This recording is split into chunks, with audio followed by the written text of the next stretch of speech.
Calorie counters and TDEE. First off, what is your TDEE? It's your total daily energy expenditure. Why is this important? If you know your TDEE, you can adjust your calorie intake to either lose weight or gain weight. So this is the first thing to consider if you're trying to make a physique change. Now, the most confusing part is actually calculating it, because it can change due to things like exercise, daily step count, muscle mass, and protein intake for digestion. So how do we figure it out? Well, using a TDEE calculator, like the one on my website. And that's the best place to start. Now, calorie counters like mine take the 4 components of TDEE into consideration. And we'll quickly go through them now so you get a better understanding of how it works. First one, we have BMR, basal metabolic rate. Think of this as literally the energy you need to survive. So things like breathing. This makes up the biggest component of our energy expenditure for the day. Then we have NEAT, which is non-exercise activity thermogenesis. Think of this as subconscious movements, so like me talking with my hands. And this can change significantly between person to person, up to 2,000 calories. Then we have TEF, thermic effect of food, which is literally the energy we use to digest food.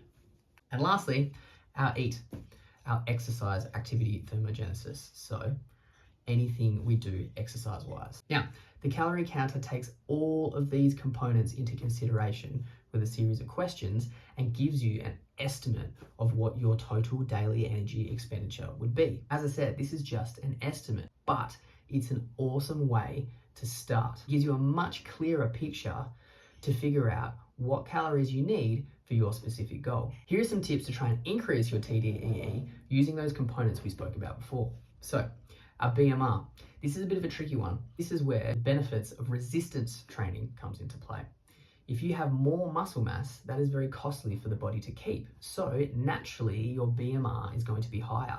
NEAT in particular is where we can see significant change in our total daily energy expenditure. Things like walking wherever possible, taking the stairs, taking little breaks at work where you actually move around the office, making habitual changes so they eventually become subconscious. When it comes to the thermic effect of food, this is where the benefits of a higher protein diet come into play.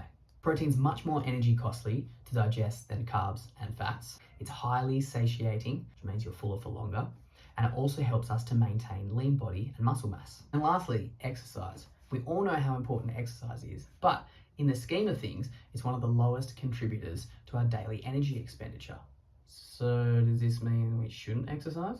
It just means instead of focusing on burning calories through exercise, we should be focusing on the benefits it gives us. Mental well-being, increased strength, reduced risk of injury, increasing muscle mass, which helps our BMR. Exercise for all those benefits, not to solely burn calories.